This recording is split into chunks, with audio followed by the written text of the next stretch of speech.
5ই আগস্টের পর লক্ষ্মীপুরের রাজনীতিতে দাড়ি টুপি আর ধর্মীয় লেবাসে প্রবেশ করলেও ছাত্র জীবন থেকে রেজাউল ছিলেন ছাত্র শিবিরের ভয়ঙ্কর ক্যাডার।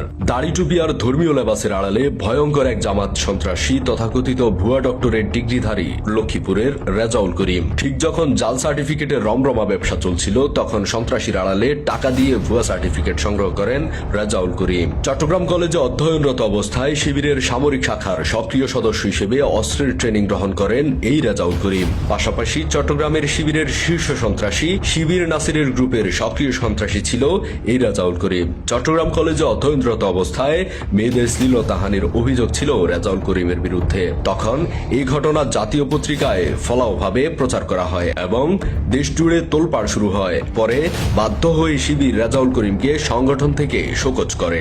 চট্টগ্রামের অধ্যায় শেষ করে রেজাউল করিম ভর্তি হন রাজশাহী বিশ্ববিদ্যালয়ে। রাজশাহীতে গিয়ে আরো ভয়ঙ্কর হয়ে ওঠে রেজাউল করিম। রাজশাহী বিশ্ববিদ্যালয়ের ভিন্ন মতের ছাত্র সংগঠনের অজস্র নেতাকর্মীর পায়ের রক্কাটা তখন সারা দেশে ভয়ঙ্কর আতঙ্ক তৈরি করে।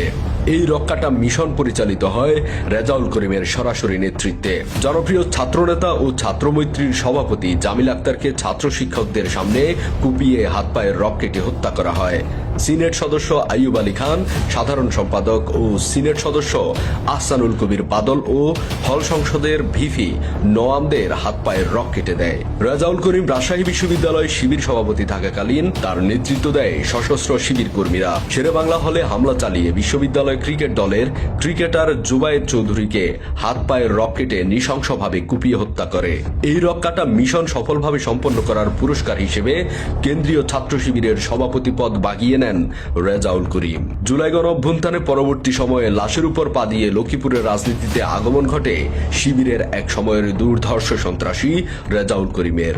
পৌর রাজীবপুর এলাকায় একটি স্বাভাবিক মৃত্যুকে হত্যাকাণ্ড হিসেবে প্রতিষ্ঠা করার অপচেষ্টা করে রেজাউল করিম। জেলা বিএনপির সদস্য সচিব শাহাবুদ্দিন সাবু মৃত ব্যক্তির জানাজা গেলে রেজাউল করিমের সামনে তার মব সন্ত্রাসীরা শাহাবুদ্দিন সাবুর উপর হামলার চেষ্টা করে। স্থানীয় জনগণ শাহাবুদ্দিন সাবুকে মানব ঢাল তৈরি করে সেখান থেকে নিরাপদে সরিয়ে নেন।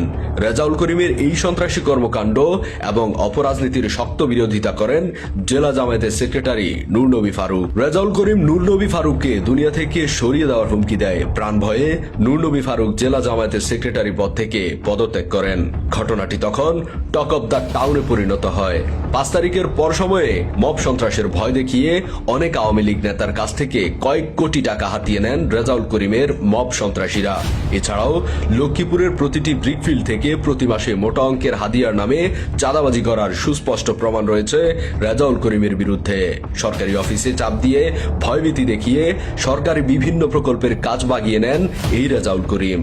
5 তারিখের পর লক্ষ্মীপুরবাসী যখন স্বপ্ন দেখছে একটি শান্তিপূর্ণ লক্ষ্মীপুরের, ঠিক তখনই রেজাউল করিমের মব সন্ত্রাসীরা একের পর এক সন্ত্রাসী কর্মকাণ্ডের মাধ্যমে লক্ষ্মীপুরকে অশান্ত করে তোলে। আইন শৃঙ্খলা বাহিনীও তাদের কাছে আত্মসমর্পণ করেন।